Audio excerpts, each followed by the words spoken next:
desde a década passada, diversos estudos têm sido realizados no intuito de se tentar estabelecer alguma relação entre o câncer e o nosso microbioma, né? Entendendo por microbioma o conjunto de bactérias aí consideradas benéficas que habitam o nosso corpo, tá? Cerca ali de aproximadamente 30 trilhões de bactérias por corpo humano. Tá? Inicialmente, esse estudo tentava identificar se a presença desse microbioma seria capaz de interferir no tratamento oncológico, né? Tanto da quimioterapia quanto do tratamento com os inibidores de checkpoint imunes, ou seja, os tratamentos imuno-oncológicos. Tá? E os resultados obtidos nos forneceram uma vasta informação, né? Muito mais do que a gente esperava, a ponto de sabermos, né, que cerca de 20% dos cânceres têm uma relação direta com a nossa microbiota. Tá? E que a microbiota ou microbioma são sinônimos do nosso corpo, né? São capazes de influenciar o desenvolvimento da doença, aumentando ou diminuindo o risco de que ela aconteça, além de influenciar também a própria progressão da doença, elevando ou estabelecendo ali algum obstáculo, né? Diminuindo ali a progressão da doença, ok? Eu prometo que em algum momento trago um outro vídeo mais específico falando só dessas relações que vão desde o tratamento, né, envolvem ali a proteção ou o risco de desenvolvimento e até mesmo quando a doença já está instalada, qual seria ali a relação com a microbioma, tá? Mas eu trago isso em outro momento. Hoje eu quero falar aqui da relação entre leucemia infantil e microbioma, tá? A leucemia, também chamada de câncer do sangue, né? É um tipo de câncer que está relacionado ali com a malignidade que ocorre em células-tronco ou células potentes ali na medula óssea, né? São as células que geram, então, as células sanguíneas, tá? Essas células-tronco, elas geram ali os leucócitos, que são as células de defesa. Como esses leucócitos são gerados também pelo processo chamado de hematopoiese, e hemato significa sangue, logo os leucócitos, a leucemia é considerada por isso o câncer do sangue. Quando a malignidade ocorre nas células-tronco que geram os leucócitos do tipo mieloide, tem-se uma leucemia mieloide. Tá? Quando a malignidade afeta as células progenitoras dos leucócitos, chamados linfócitos, aí se tem uma leucemia linfóide, que é, né, a que afeta em maior quantidade as crianças. Tá? E é sobre sobre essa leucemia infantil que eu vou falar aqui brevemente. Tá? O que se sabe, né, mais recente, é que as crianças que têm a microbiota prejudicada, né, que não tenha o seu microbioma nativo ali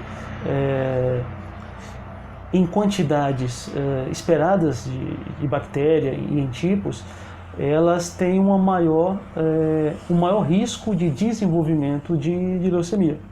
Tá?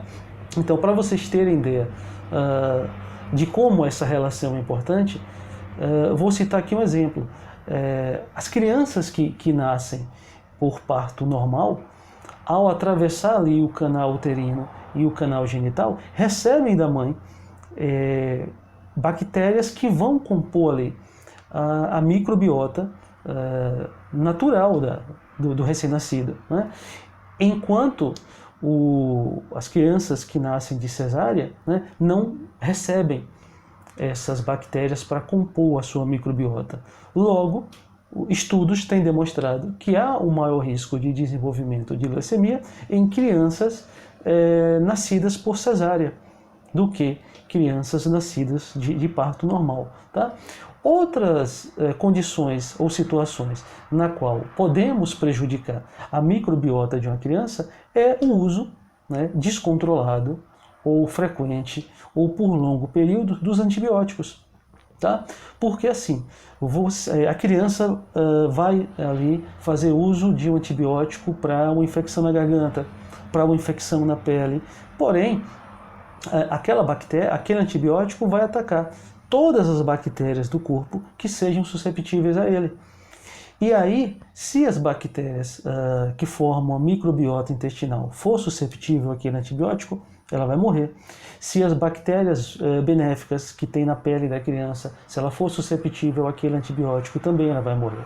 Por isso, quando a criança, né, faz uso ali mais prolongado de antibióticos, ela passa a ter ali certos efeitos colaterais intestinais, né? Muda ali a cor das fezes da criança, a consistência, pode acontecer episódios de diarreia, né, ou constipação, porque o antibiótico ali afetou a microbiota intestinal e a criança já não consegue mais fazer, naquele momento ali de tratamento com antibiótico, a digestão de maneira correta. A mesma coisa pode acontecer durante o uso ali de antibióticos, da criança apresentar alguns efeitos colaterais na pele, né? Justamente porque a microbiota da pele, natural da pele, também vai ser afetada pelo uso do medicamento. Tá? Então, quando fizermos uso, né, de antibióticos, e principalmente nas crianças, devemos fazer ali a reposição de bactérias, né? São os probióticos.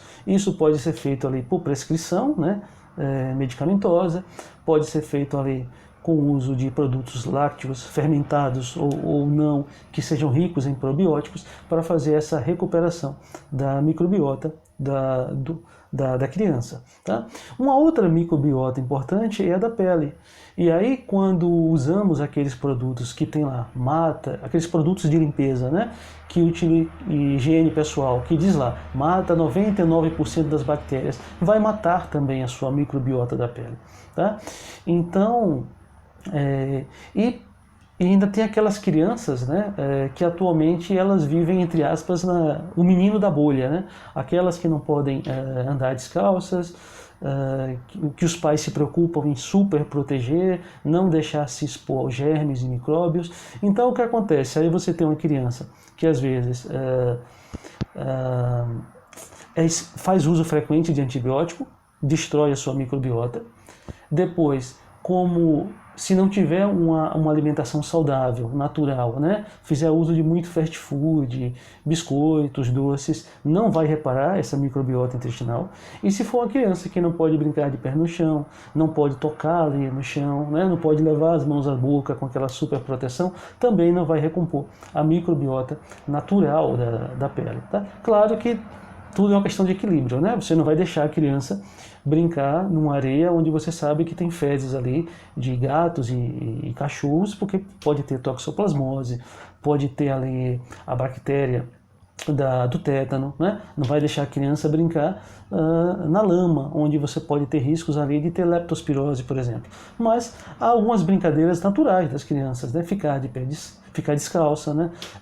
Tocar ali no brinquedo e levar as mãos à boca. Então, se tiver todo o cuidado ali para evitando patologias mais graves, né? Como Covid, gripe e outras coisas mais, faz bem a criança ali ter, né, esse contato com a microbiota do ambiente. Tá? E aí se sabe que, por algum motivo, as crianças precisam do contato com essas bactérias que formam a microbiota, né, os germes ou micróbios, como são chamados pela população, para ajudar na regulação do seu sistema imunológico.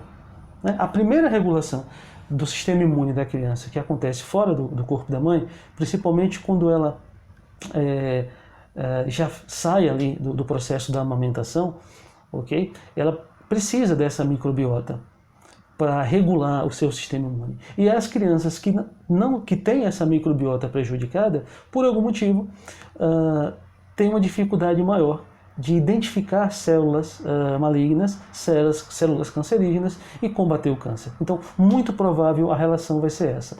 Crianças com microbioma intestinal e da pele saudáveis, né, que são aquelas que não fazem uso de grandes quantidades de antibióticos, que ingerem alimentos que repõem a microbiota, ricos em probióticos, que têm um contato saudável ali, né, com o ambiente, com outras crianças e com o ambiente em sua volta, repondo a microbiota da pele, vai ter um sistema imune mais regulado, mais forte e que combateria essas células danificadas. Enquanto as crianças que não têm isso, que têm uma condição deficitária de microbiota, têm um sistema imune mais desregulado e uma vez que surjam essas alterações em células da medula óssea, pode ter dificuldades ali de combater a doença e acabar desenvolvendo a leucemia. Tá? Então, a relação é essa. Tá? Então, futuramente vou trazendo mais vídeos aqui sobre a importância do microbioma ou microbiota, que é a mesma coisa, tá? Inclusive também em relação a outras doenças, tá? E também de uma maneira mais complexa, né, e diversa, ali, falando também da relação. Espero que vocês tenham entendido, tá? O recado que eu queria dizer aqui. Então, qual é a sugestão? Não abusar dos antibióticos nas crianças. Se for realmente necessário fazer uso do antibiótico, que faça a reposição de probióticos para recompor a microbiota intestinal.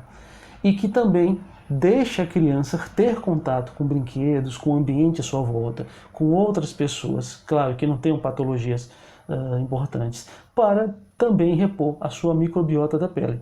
A microbiota intestinal e a microbiota da pele vão ajudar ali ao sistema imune da criança se fortalecer e identificar células geneticamente danificadas, o que seria uma proteção a mais no combate a essa doença. Ok? Então, espero que tenham gostado. Até mais.